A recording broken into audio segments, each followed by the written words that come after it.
Good morning and welcome to Sales Chatter, the logistics podcast where, hey, we aim to help 10,000 reps hit a million GP. I'm your co-host, Ryan Mohammed. With me is my good friend, President CEO of RGTX Logistics Solutions, the bodacious cowboy, Jeff Dickinson. And today's a special day, Jeff. I gotta ask you, happy Pie Day. So what is your favorite pie, my friend?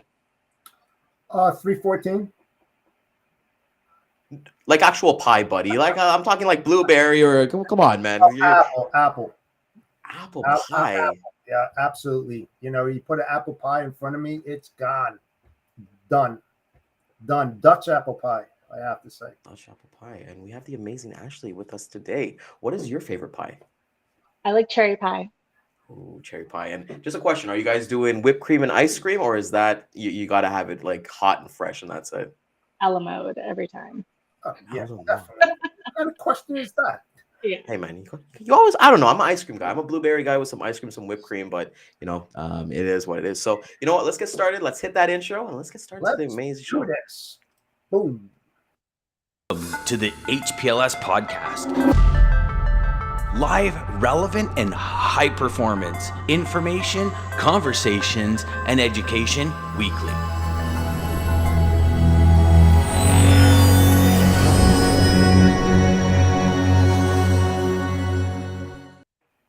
And as we said, we're so excited to have Ashley with us today.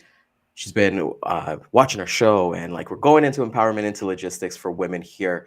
One of the big things that we've learned is from everyone, there's one little tip that we learn every single day, right, Jeff? And for us, I'm really excited to hear about Ashley's story because, well, first and foremost, I'd love to find out how did you get into logistics and why did you get smacked in the face by a foam football on your day one? That's a good question. That's a good question.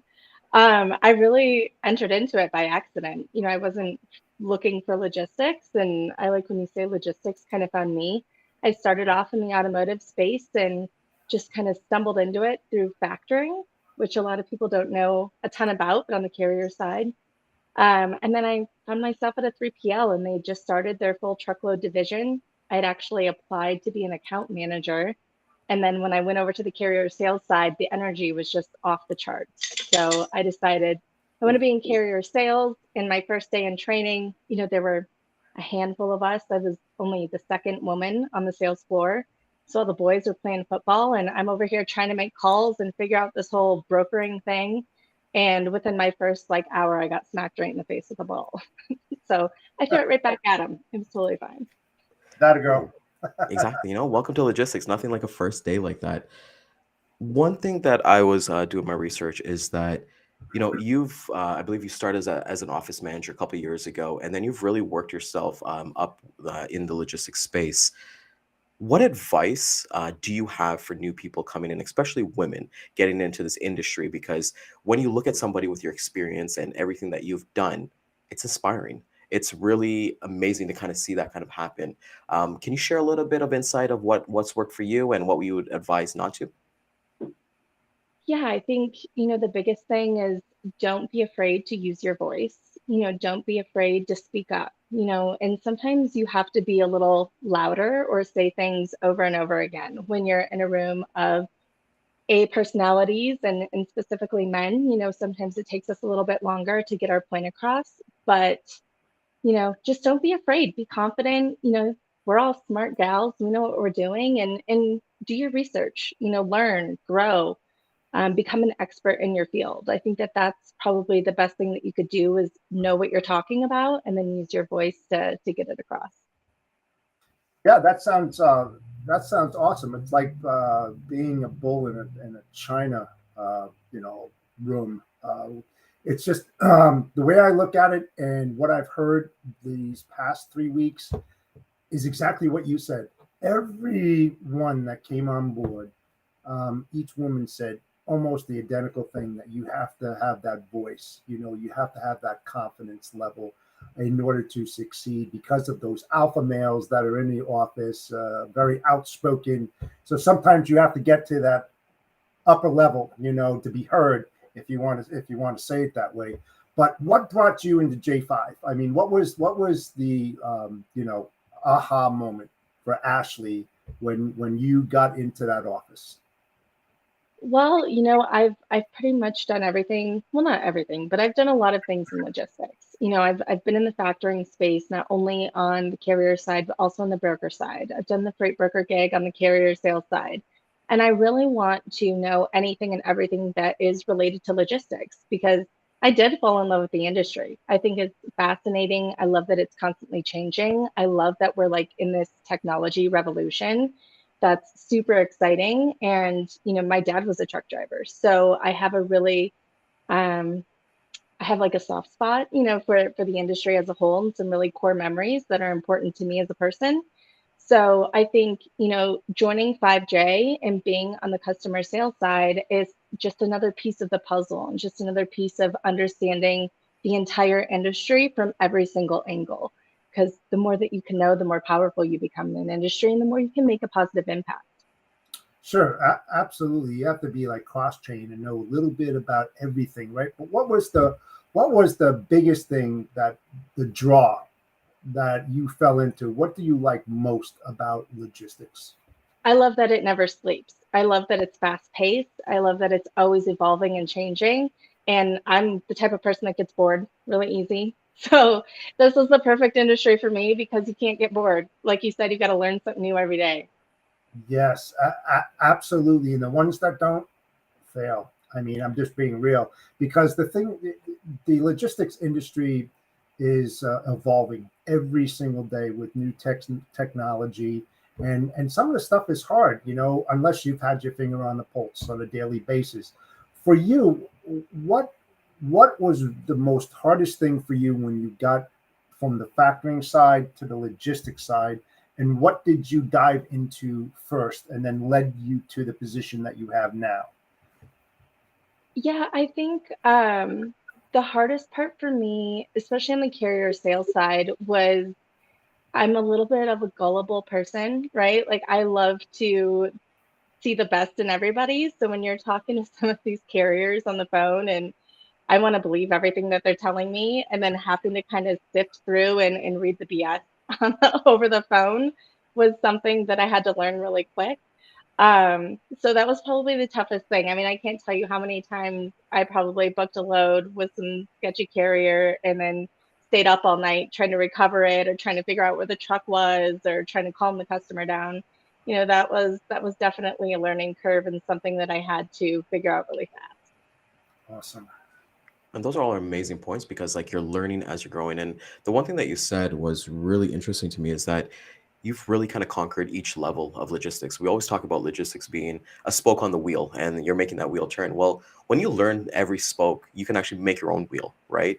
And the one thing that I really enjoyed that I was taking a look at is that you actually work with, I believe it is the Colorado businesswomen and your fundraising assistant. Can you talk a little bit of what you're volunteering? How did that kind of happen, and how does that work into your professional life at 5J and any kind of initiatives that you take as well? Yeah, I just think it's really important to give back to your community, and it kind of has a win-win, right? Because you get to network with other like-minded women in your space. It was really nice to join that group because we don't just serve one purpose. So we actually vote as an entirety, and we choose different charities that we want to donate our time to, our money to, our expertise, our knowledge. So I like the Colorado Women's Group because it's not just, oh, we're going to save animals. We also help, youth and we help the homeless and it's a really, really great group. So I like it because I get to surround myself with other women that also have the same initiatives that want to make an impact. And then I actually was able to find a really great mentor through that group. So I think that it's just important, to give back to your community, to be involved. And I always keep using this word impact, but I really do. I want to leave a positive impact in my wake. And I think that that's part of the reason why I have found so much success in my career. And you have that like-minded ability of it, right? Like as you said, you guys do different initiatives. So whether it be like homeless or animal or anything like that, it's something that everybody can serve each other. And you actually segued into my next question in your answer there with the mention of getting your mentor.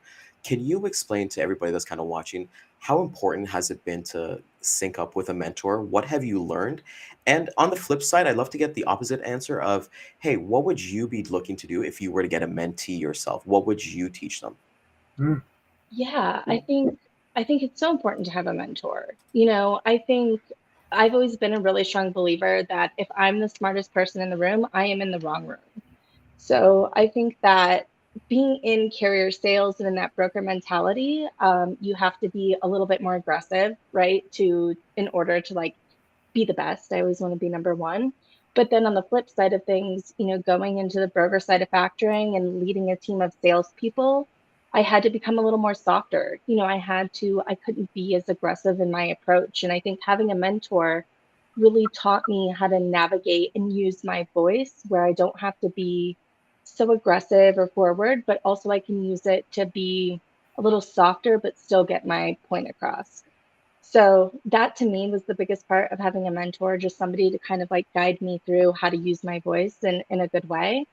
For me, I mean, if I had a mentee, I would just try to, I guess, impart the same knowledge onto them as, this is the best way to communicate, to get your point across. You can say things in a way that doesn't have to hurt another person's feelings and still, know that you're firm, I think is, I guess, that's a tough question. But yeah, that was the biggest thing that I learned. And I've always had a lot of strong women in my life. So learning how to tone it down a little bit was important. That's awesome too. And it is a hard question. What was the biggest obstacle, barrier that you had to break through in your career? I asked this to every woman that came on our show this past month, and of course they were all different. I'm just trying to get a better idea because every situation is different, right? So what was yours, and how did you overcome that?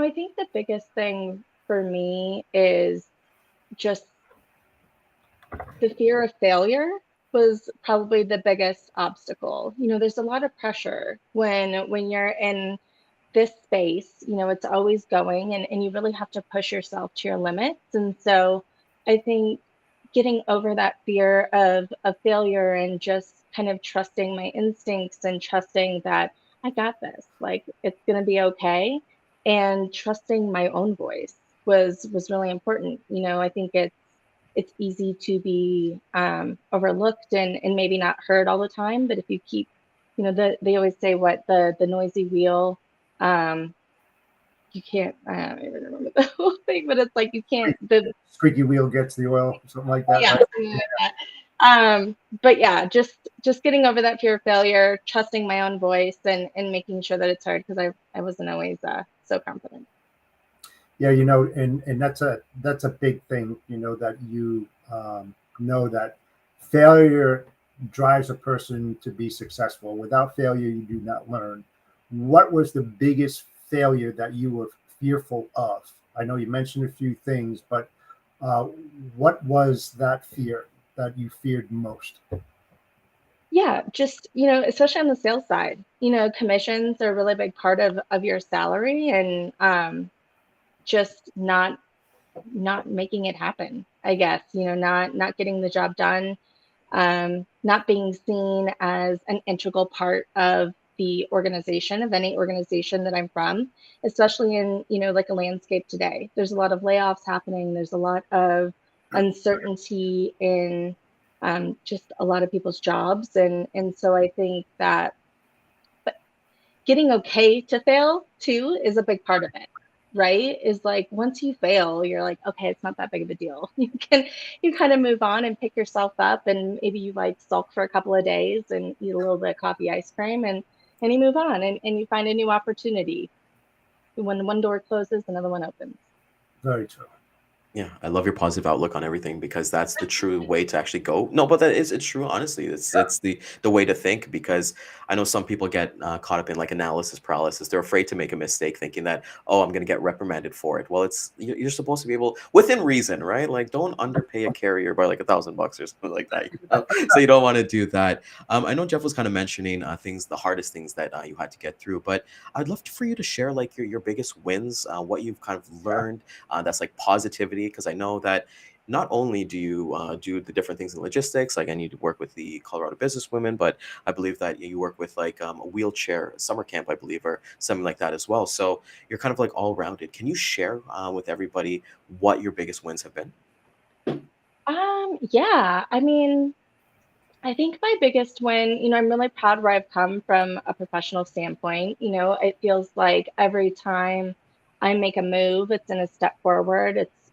I'm always growing. I think that I tend to be a little bit obsessed with personal and professional growth. I'm always reading all kinds of books and just trying to build positive habits. So I think I'm really just proud of liking who I am as a person and being really comfortable with who I am. I think that's hard, especially for women with a lot of the pressure and, just like image and all of that good stuff. So overall, I'm really proud of that. And I'm proud of, um, just my family life. It's a little bit of a different aspect, but I like that I'm well rounded. I like that I'm really close with my family. I like that I have a really close group of friends, and I like that I continue to find success in my career and just move forward and build. Yeah, that's a positivity that you definitely need. Being family oriented, it's a great thing. You mentioned that there's a lot of pressures that we've had. You strike me as somebody who's extremely confident in themselves, and for their body of work, they get things done. Was this something that has always been with you, or is this something that you had to learn as you kind of go on, not just through your profession, but just through life in general? It has always been ingrained in me. So, like I said, I have a really strong, all the women in my family are really strong. I think by the time my mom was 32, she had two children. My sister has spina bifida, so that's where the wheelchair sports camp came into play. And so she was raising two kids and she had a chain of beauty salons, right? So I think that by 32, that was a huge accomplishment. She's always kind of been a really big inspiration for me. My grandma was the same way, very entrepreneurial minded and just a really hard worker. So I think it's always been ingrained in me, and I love to work. I think it's fun. I think it's exciting, and it's something that I tried to take a little bit of time off. I took like a week off, and I was going crazy. So I love to work. I love to be working towards something, and it's really part of who I am. Yeah, and you know, logistics, it changes every single day, right? It's never the same thing that happens over and over again. What are some of the affirmations that you have when you wake up to prepare for your day, because of these challenges that you don't know of? You know something's going to happen, you don't know when or where, but how do you prepare yourself for those type of events when you start looking at the possibility of what ifs? That's an excellent question. I am actually a huge believer in affirmations. My partner makes fun of me because like I'm the gal that says it in the mirror. But I mean, when I first wake up, my first thought is today's going to be a great day. Like I am just so grateful for today. It's going to be a great day. And then if stuff starts to go sideways, I kind of like that. I like having to be creative. I love being a problem solver. I love using my critical thinking skills. And yes, I do tell myself that I'm a badass. I tell myself I'm awesome and I got this. So how, when you get into that office and you've got that positivity like just beaming out of you, right?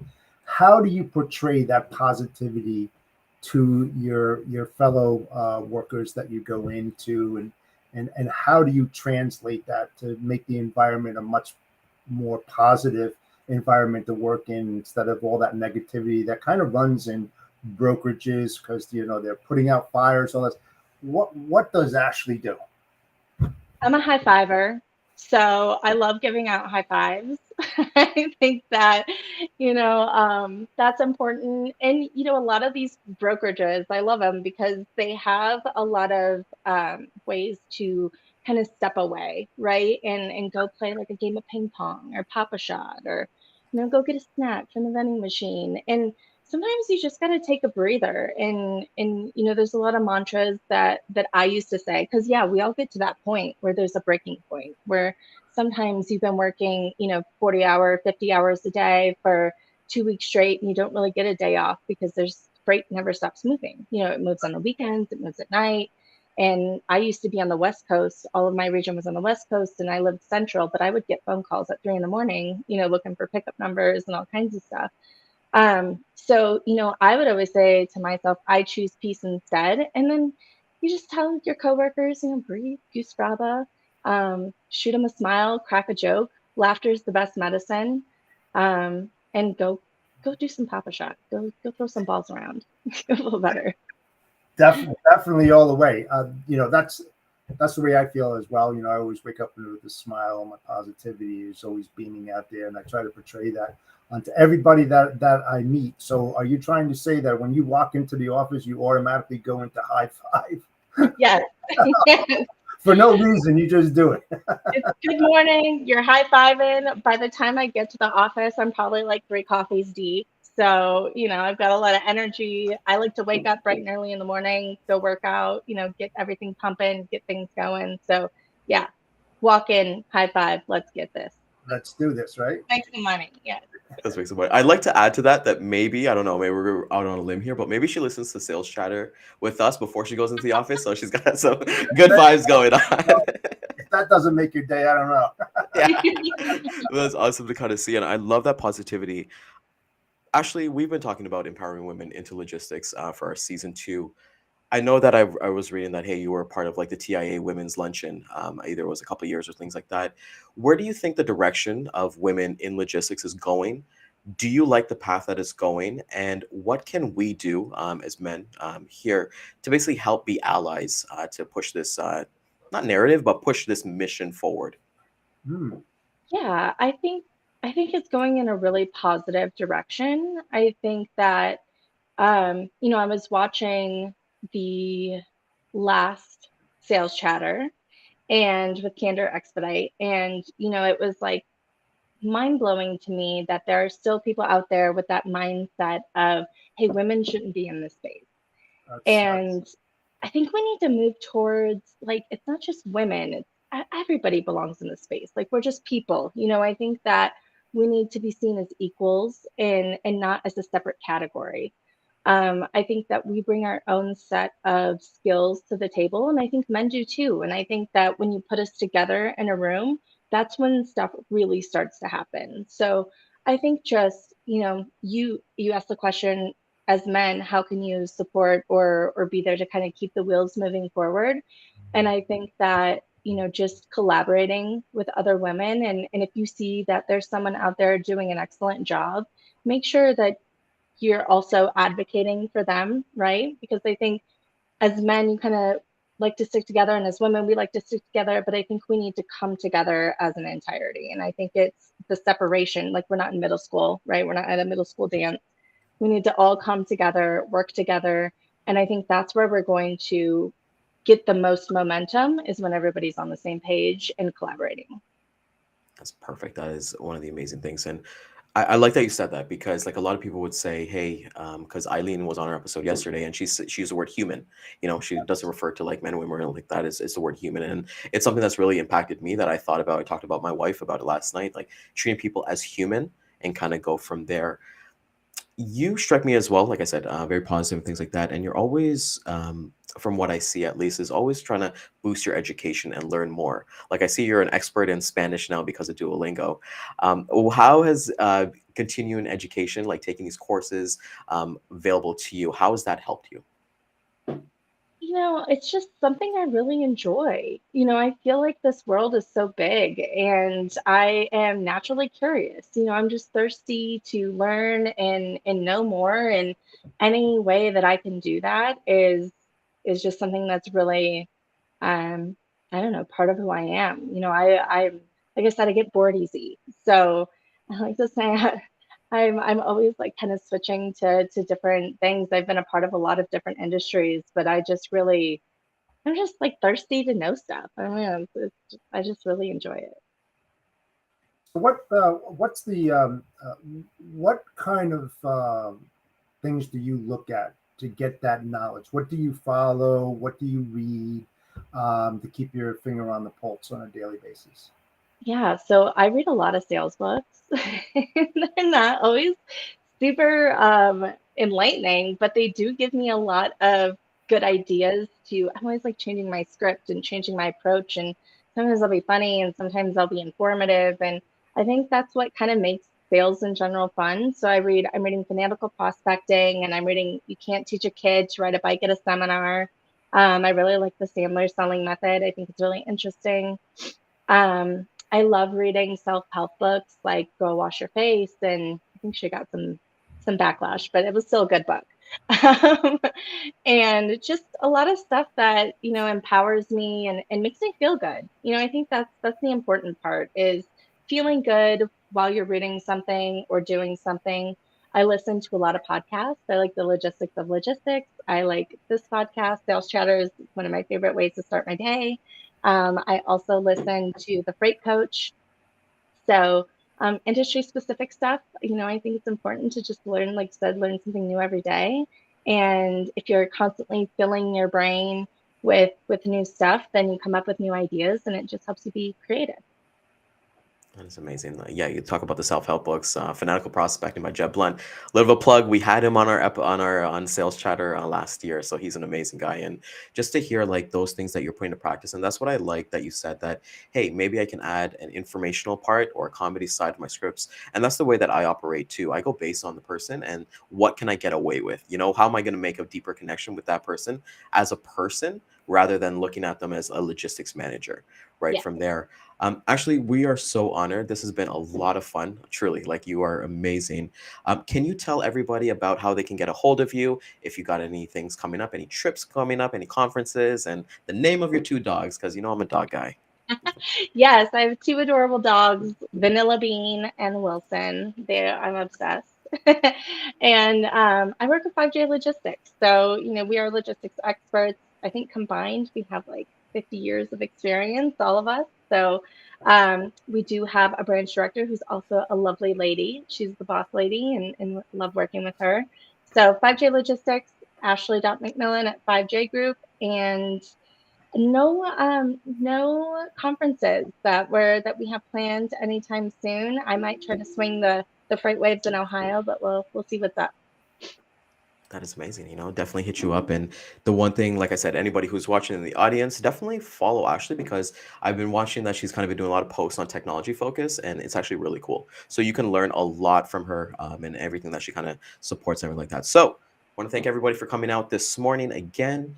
Thank you to our corporate sponsor, Daman at Centurion Trucking. If you're a sales agent looking for some help, looking for a new place to go, he's looking for agents across North America paying up to 60% GP. And if you found value in this, which I know you did, like, comment, share it with a friend, share it with a neighbor, share it with the Amazon delivery driver, because we all know you got a package coming to your house today. So catch the replay again at 2 and 6 p.m. Eastern Time, Facebook, YouTube, LinkedIn, and Twitter. Cowboy, take us home, my man. Yes, thank you so much, Ashley, for joining us today. We appreciate your insights. Looks like you're going to do wonderful things in the near future, not so far distant future, but probably next week or the next month. You have your goals and objectives that you definitely want to meet. So we appreciate everything that you had to say today. And tomorrow, my favorite day is Data Day with Dean Cook from Data Analytics. So with that said, thank you everybody for watching us. Keep watching us on Sales Chatter Live daily podcast at 11 a.m. Eastern Standard Time. With that said, bodacious cowboy.